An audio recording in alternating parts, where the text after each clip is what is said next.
welcome to the very first live Facebook or Facebook Live, right?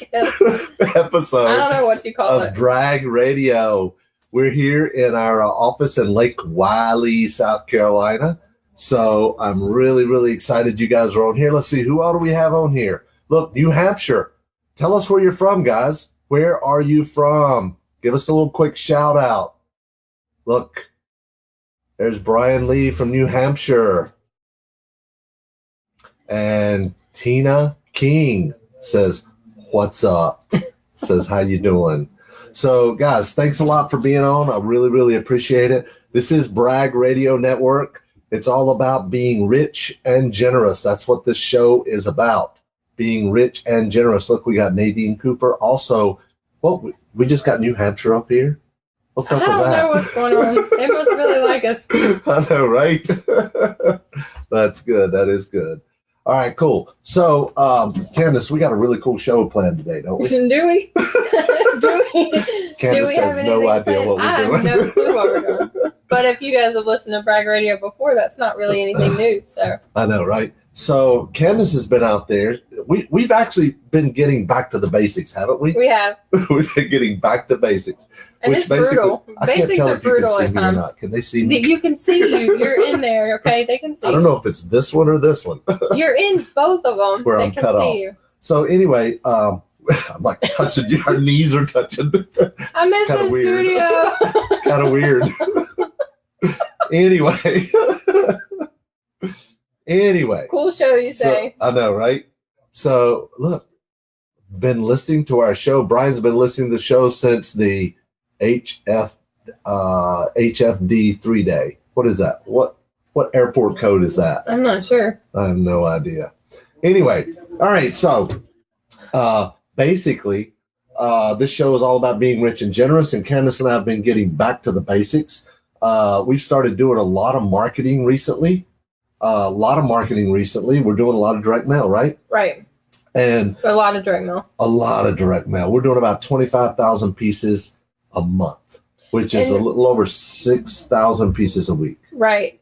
And I was actually not expecting the return that we've gotten, like the interest back that we've actually had. I thought it would be lower. You mean the number of calls? Yeah. I don't think I was expecting there to be this much action off of that postcard. You know what we've got is here's the way it works, guys. On Monday, we get, how many calls do we get on Monday? Just about. Probably 300 to 400. Over 300 calls a day on Monday, right? And on Tuesday, because what you want to do is you want to send your mail out to where it hits on Monday. So our mail goes out. Monday, yeah. Our mail goes out on Friday, and it hits the houses on Monday. So Monday, the phone literally rings off the hook. Nonstop. Right? Off the hook. Starts at about 11 o'clock. I know, right? When the mail hits. 11 o'clock. When the mail hits. Yep. So, and then on Tuesday, we probably get a couple of hundred calls, right? I would say at least 200, 250. Yeah. So we get a couple hundred calls on Tuesday, and then on Wednesday, we get maybe 100-ish, wouldn't you say? Yeah. Something like that. Between 100 and 200. Yeah. And then Thursday, it starts tapering off, 150. We even, listen, because I get calls, Candace gets calls. I mean, they're in the round robin, right? So, and we fill out these little lead sheets. We don't have a blank one, do we? So I'll mark out the person's. But we have these lead sheets that we fill out on people. And some of us do. Some of us just write on scratch paper and make it very hard. Yep, like this right here. And this right here. That's somebody's lead sheet. That's my lead sheet right there. But listen, I already bought a house today, didn't I? 2. I bought 2 houses today. Yeah. Yesterday, I had a guy wanted to give me a house. Right? And how did that work out? I ended up offering him $10,000 for it because I didn't want to take advantage of him. It was a nice house. We could probably sell it for 25. So I told him I'd give him 10. I said, I'm not going to take your house. I said, I'll pay you for it, but I'm not going to take it. But here's the thing, though. We weren't trying to take it. He was trying to give it away. There was no take. He was trying to give. Oh, you should be a more hospitable recipient. We give, and never take, Candace. Give, and never take, Right. So anyway, the phone's been ringing off the hook, and what I thought we would share today are some things that we're doing when the phone rings. So, Candace, would you mind going through some of the stuff that we do whenever the phone rings? Some of the stuff on your lead sheet. Now, Sure. Don't take my lead. That's my lead. I'm going to buy that house later. You better get to it. How old is this one? When did you get this one? That one was, well, I've left them a message on the 13th, and I'm calling them back again today. All right. Just making sure you stay on top of it. So how's everybody doing? How's everybody doing out there? Give us a shout out. By the way, this is going to be tough for you because you asked me to do something and then you get caught up in seeing who's watching us. I know, right? That's funny. All right. Squirrel. I know, right?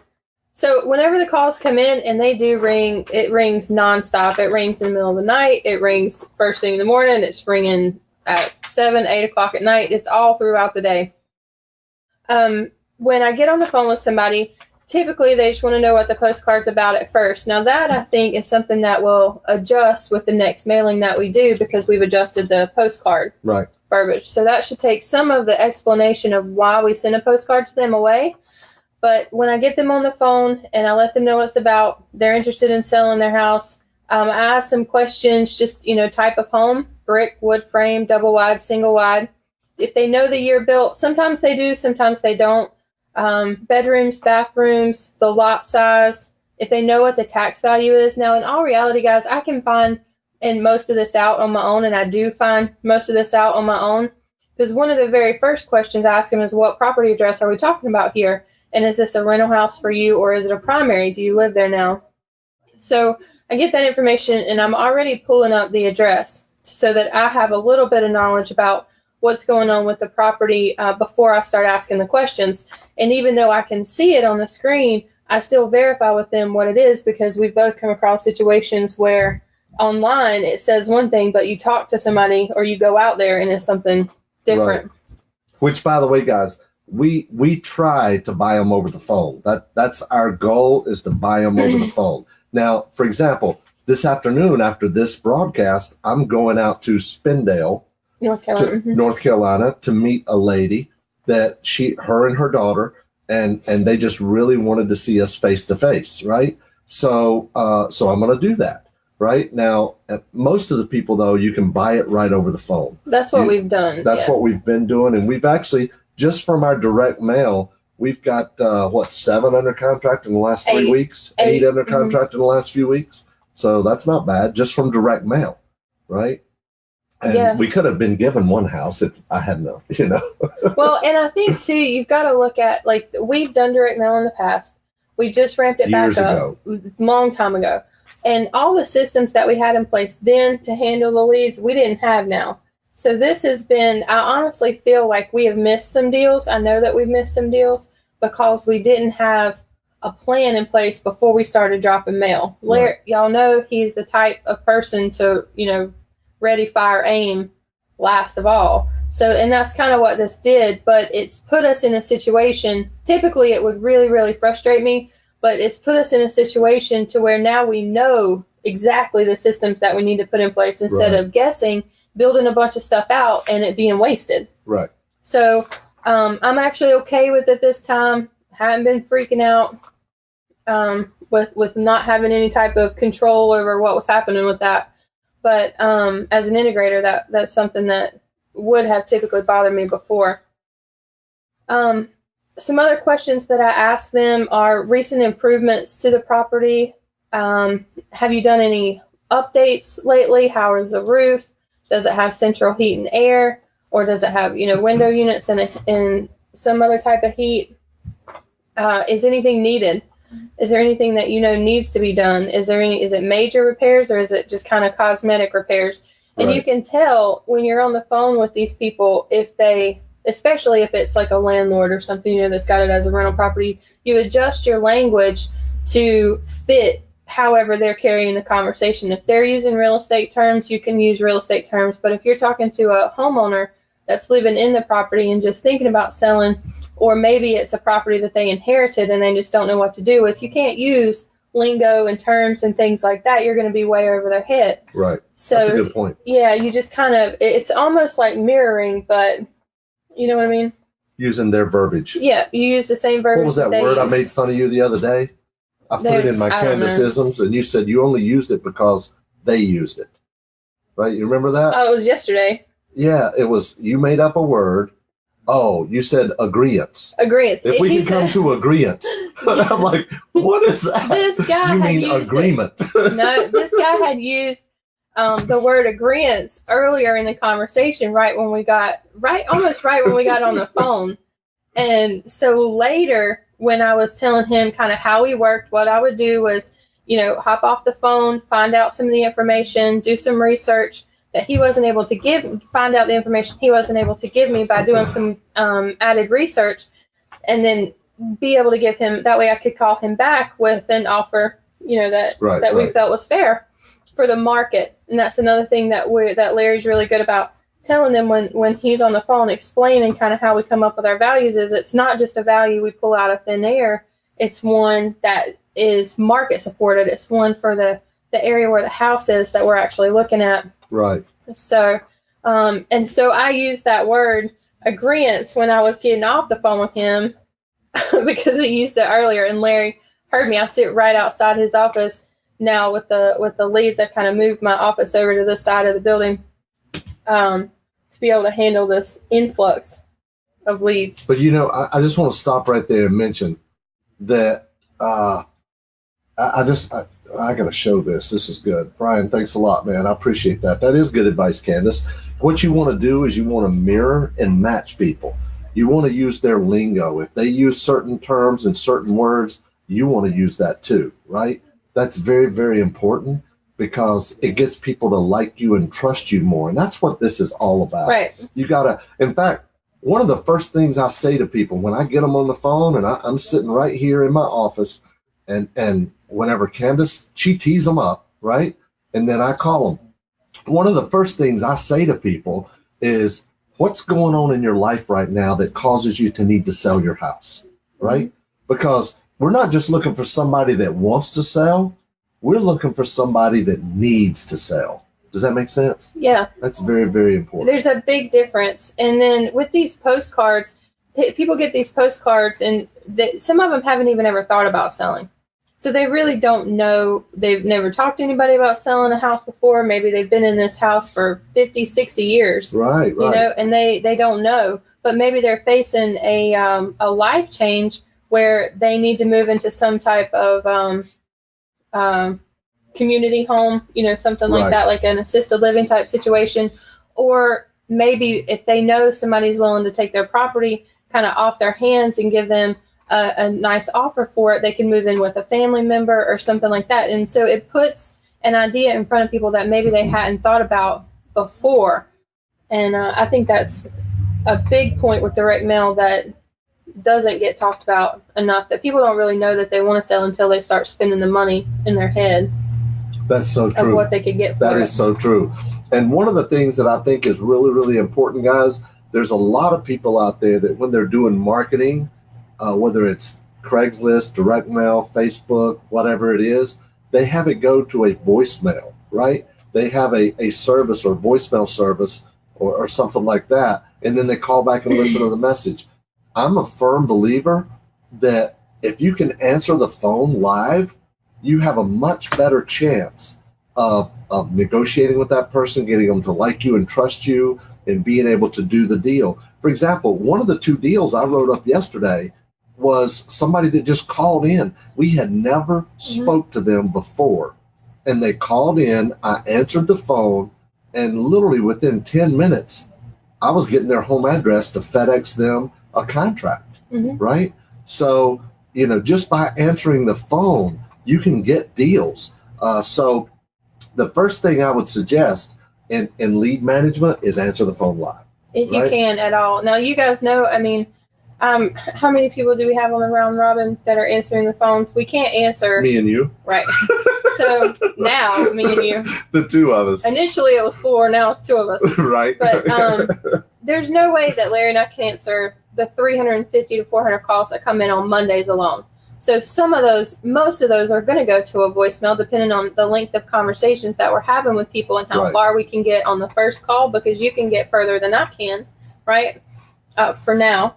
And then depending on, when we're able to get them back on the phone, when I tee them up to pass over to him, I have to get them hyped to talk to him as well. I have to let them know that he's going to be the one, calling them back. Give them a name if somebody other than yourself is going to be calling them back. And also try to give them a time frame so that they're expecting a call. They're not waiting in limbo, right? But if you can at all possible answer the call live, then definitely do that. But if you can't, then you need to have some type of a reliable voicemail system set up to whether you're checking it or you go into like a Pat Live situation where somebody's answering it live and feeding you the lead.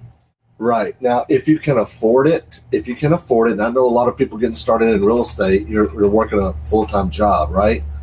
But if you can afford it, have either answer it live or have someone like a Pat Live. There's also some other companies out there that they do that. They do have virtual assistants in the U.S. and overseas that will answer the phone for you. But let me tell you, in order of importance, from the best to the worst, who you should have answering the phone is going to get the best results. Number one, if you personally can answer the phone, that's going to give you your absolute best results. Number one, because you're the one that's going to deal with them throughout the whole process, right? And make the decision right there on the spot. Exactly. So the absolute best person answering the phone, number one, is you. The second best person answering the phone is probably going to be another acquisition manager. I should say you or whoever the acquisition manager is going to be, right? If you're going to hire someone to do it, and they are going to deal with the person throughout the whole process, then that person should answer the phone. The second best is going to be a lead manager in-house, an in-house lead manager. And that's what Candace is doing in our business right now, right? She has stepped up to the plate. It's not what she normally does. She's normally up here handling other stuff, but we've got all these calls coming in. We need to answer them. And we've got 8 deals in the last 3 weeks because of it, right? So, and each one of those deals is going to net us anywhere from $10,000 to $20,000. Right. Right. And one of those we already have sold. I was thinking the one we already have sold, yes, and it's going to be a simultaneous close. But the other one I'm thinking about is we got a call. The postcards that went out to property owners, and so some of these houses though, or things have been torn down, so they're lots or vacant land and things. So one of the deals that we have is actually a really sweet opportunity, I think, if it can work out. The Hickory parcel deal, right? The Hickory parcel deal, and that one could net, upwards of $150,000 to $200,000, depending on how we're able to sell it. That's true. We're buying a 6-acre parcel of property, and we're buying it for $57,000, and it's zoned multifamily for 120 units. So, we might be able to get, $150,000, maybe $200,000 out of that lot that we're paying $57,000 for. Now, worst case scenario, it is currently used as a mobile home park. Well, it's currently not used as anything. It's closed down. Right. But it's got 24 mobile home park pads, water, and sewer. So worst case scenario, we clean it out and we start renting mobile home lots, up to 24 mobile home lots. Yeah, it's just overgrown. Just kind of needs to be bush hogged, I think the lady said. Yeah, that was our term, right? So, but anyway, there's so many opportunities. One of the deals we bought in the last few weeks that we actually already have sold was, while I was on the phone with the guy, he kept telling me that, I don't really need the money. I don't want to pay taxes. I don't need the money. He must have told me 3 or 4 times, I don't need the money, right? So almost talking himself out of selling it. Right. Altogether. Right. Because it's been vacant, just sitting there, hadn't been doing anything with it anyway. Exactly. So what I did was I said, you mentioned a few times that you didn't need the money. A few times, right? A time or 12. And but he was wanting 80-some thousand, and I needed to be around 60-some. So we were a little bit off. Not a ton, but a little bit. So I said, I'll tell you what I might be able to do to get you your price. I said, this is something we've done with some people in the past.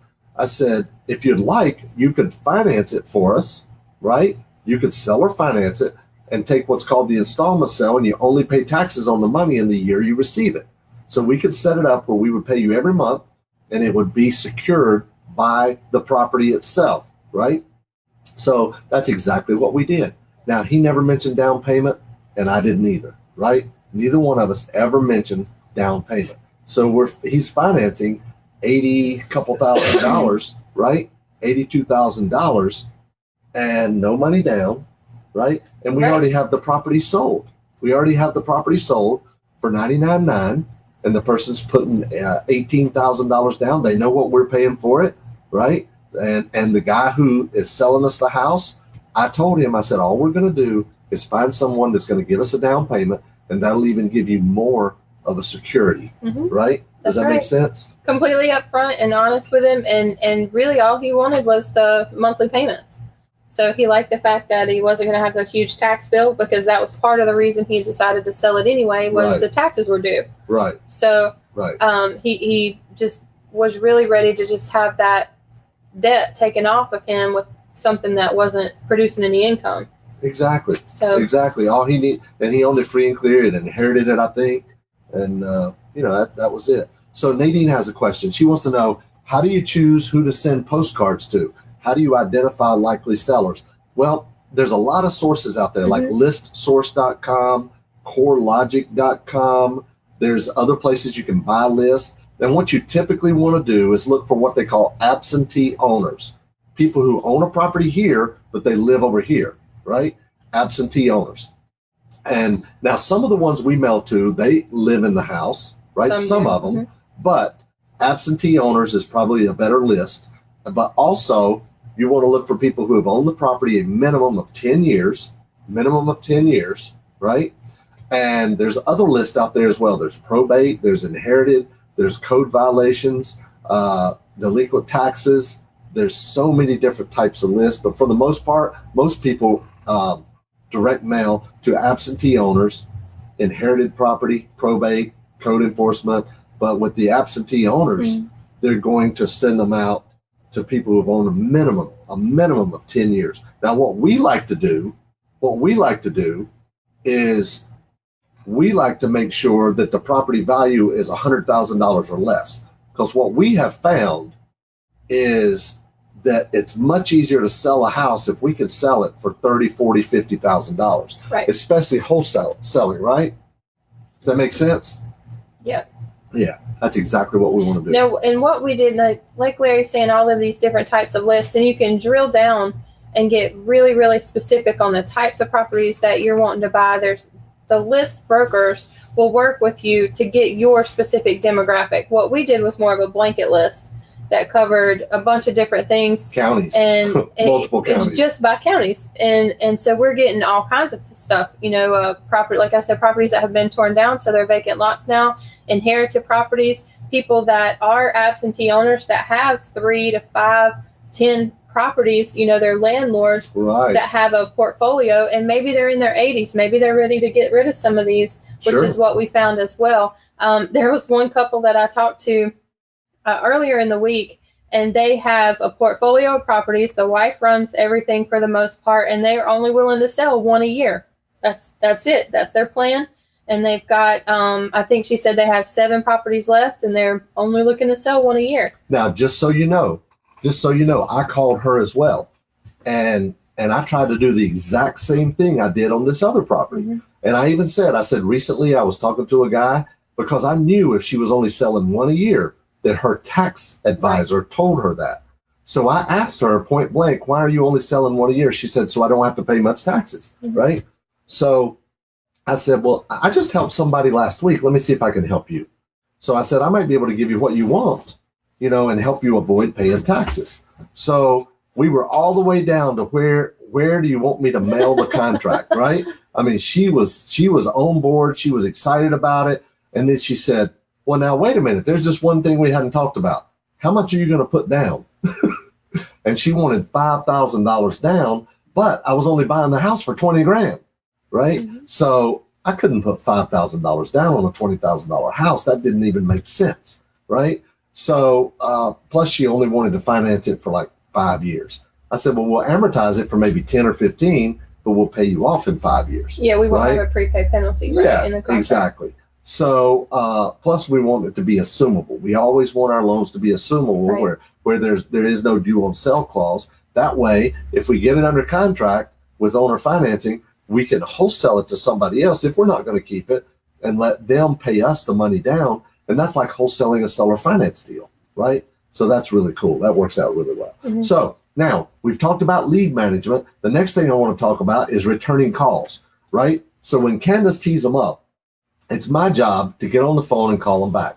Now, I will tell you, you'll leave message after message after message. So it's always good to get their phone number, find out if it's a mobile phone, if you can text them, and also get their email address. But I'm going to be totally transparent with you. A lot of the people that we're talking to, they don't have email, do they? They don't have email. They want you to come out. They want to see your face. You know, some of them do. Like I'm going this afternoon. And but at a minimum, they want you to mail the offer. They want you to mail the contract out to them, not email it, not fax it. They want to mail a copy of it, which is fine. That's what we do.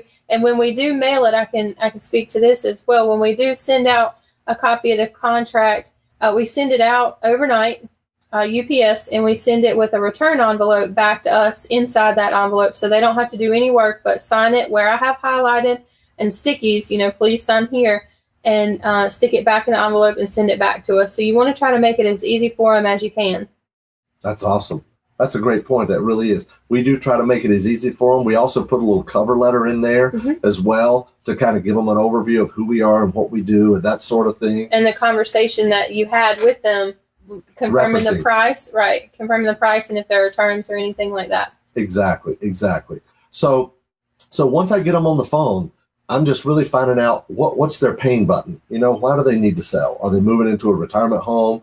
Are they moving closer to their family? Or did they inherit it and they just need to get rid of it or something like that, right? Mm-hmm. So I find out what the pain buttons are. What's causing you to need to sell this property right now? Like I talked to a guy earlier today. He said, I don't need to sell it. I own it free and clear. And he said, if you're not going to pay me what I want, we're done talking, right?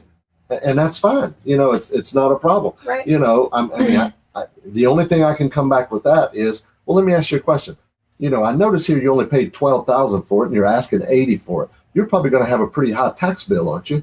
Well, have you ever thought about owner financing it? And that would help save you a lot on taxes, right? So that's really the only place you can go with something like that. And guys, if you'll get out there and market, it will blow you away. Some of the deals, it will just fall in your lap, right? It might. And then another thing that you could do, though, with a guy like that is just straightforward, I'm not going to sell unless you're going to give me what I want. Well, have you even talked about what you wanted? What is it that you want? Right. Let me see if the market, I've heard you on the phone, let me see if the market supports what it is you want. I really want to help you out, but, it's got to make sense for both of us. Right. That's a great point, Candace. When I'm on the phone with somebody, I'm not telling them, based on my numbers, I can pay this. No, what I'm telling them is, well, let's just pull up here and see what other similar houses have sold for in the neighborhood. I say, because I really don't determine how much I can pay. The market basically determines, right? I had a lady on the phone yesterday. She said, well, I don't care if other people are paying $25,000 or $30,000. She said, well, if they really like my house, they'll pay $80,000. That's true. I said, well, I'll call you in 6 months and see if you still got it. And that's the case too. People, if they know what you're going to offer, I think I said this earlier, they start spending the money in their head. Right. And so I really think that there'll be callbacks with, hey, I talked to you a few months ago. You said you'd offer me this for my house. How about, I'm ready to take that, or could you meet me somewhere in the middle? I really feel like there's a ton of those conversations to be had as well. Once they start spending the money and they see things that they want, but they can't have because they don't have the cash right now, or something breaks in the house and they have to fix it. Like we have a lot of rain and a roof starts leaking, or something major starts going wrong with the house. And they're like, oh, I could have sold it. I could have sold this then, and then we could get callbacks like that. That's so true. It's like, and I like to ask questions that I know the answer to. I know she's already asked, does it have heating and air? So I'll ask, does it have air conditioning? They'll say no. I go, oh, it doesn't? Oh, that's going to cost quite a bit. Let me make a note of that, right? And I'm doing this over the phone, right? So there's a lot of stuff like that you can do, right? There is. And I think, too, it helps when you start picking up some momentum. And like we've got these under contract and we're still the mail, all these mailers, people are still calling back from the same counties. So it's an honest statement when we say, I just looked at a house on the other side of town, right. And this is what they're going for. And it's kind of similar to your house. Or we actually had a call back from a guy that was selling a house down the street from a house we owned before. So when you get some momentum, I think it really helps too, to kind of price condition with what you already know the market's given. That reminds me, I had a guy yesterday, Candace, over in Spindale on Florida Drive. And we just got that house under contract in California. The owner's in California and the house is on Florida Drive, right? And so I was talking to another guy that owns a house on Florida Drive. And we bought this house. We got the house under contract for 10 grand. That's the guy who tried to give me the house, right? That's the guy who tried to give me the house. And I said, no, let me pay you something for it. I'll give you 10 grand. So, so this other guy has a house on Florida Drive and he wanted $30,000 for it. I said, and he has a lot of rental property. I said, I tell you what, if you're asking 30, I got one on Florida Drive. I'll sell you for 25. So he said, what's the address? I said, I tell you what, as soon as I get the paperwork back on it, I'll send you the address and you go look at it. Right. So I might sell him the house, because he already owns another house on the same street. Yeah, he likes the street. Right. Let's see. Brian wants to know, what is a good response rate, right? We're working that out. Well, let me tell you something. Our response rate is we're mailing about 6,000 to 7,000 pieces a week. And we're probably getting, now, a 1% response rate would be about 60 to 70 calls, right? Yep. Now, 10% response rate would be about 600 to 700. That's closer to what we're getting, isn't it? Closer, up, 600, I would say 700 to 1,000, depending on the week. That's great. So, but I got to tell you, the postcard we send out is designed to make the phone ring off the hook, okay? It basically says, final notice. I mean, we get some people that call up and say, what do you mean final notice? This is the first time I've heard from you. Freak right? out. Freak out. Or people's kids will call. What do you mean sending this to my mom? We got a call from an attorney the other day that said, if you send one more piece of mail to my client, we are going to file suit. And I said, ma'am, I said, I'm not trying to be smart. I'm just trying to learn because I don't know. Can you tell me what law I'm breaking by sending out a postcard? She said, well, there's people out there that do what's called phishing to elderly people. I said, I have no idea the ages of people that own houses. Right. That's I have no idea. All I'm doing is sending out a mail. So I hope that answered your question, Brian. Awesome. Lola says it's great information. That's cool stuff. That's good. Thanks a lot. So guys, we've talked a lot about lead management, about where to get your list source, list CoreLogic, whatever. You can look them up at the local tax assessor's office. If you want to find tax delinquent or probate office, you can do that. There's sources out there that do that as well. We've talked about taking calls, returning calls, negotiating deals, and sending out the contracts. That's about all there is to it, isn't it? I mean, that's about it. Please don't get overwhelmed. Please don't get overwhelmed. Now, guys, before we go, you're very welcome, Brian. You're very welcome. One last thing. If you guys would like to work with us personally, one-on-one, we have a partner program where you can work with us. We'll help you with your marketing, get your marketing set up. We'll get all your systems, processes, and procedures. It starts with 3 days in my office. It's not cheap. Starts with 3 days in my office. And my goal is to get you your first 3 deals in 90 days. That's my goal, right? That's my goal, is to get you your first 3 deals, bought, sold, money in the bank in 90 days. And we're going to work with you personally, one-on-one. And it starts with coming to my office for 3 days, and you get to hang out with me and Candace. I'm going to be on the phone. I'll be on the phone too. You might hear me on the phone. But you'll be listening to me on the phone doing deals. And then you're going to get on the phone as well. Right. So if you have an interest in that, go to larrygoins.com/apply and be sure and share this post. And we appreciate you guys watching. Thank you so much for watching Bragg Radio, and we'll see you next Wednesday at 2:00. Bye, guys. Bye, everybody.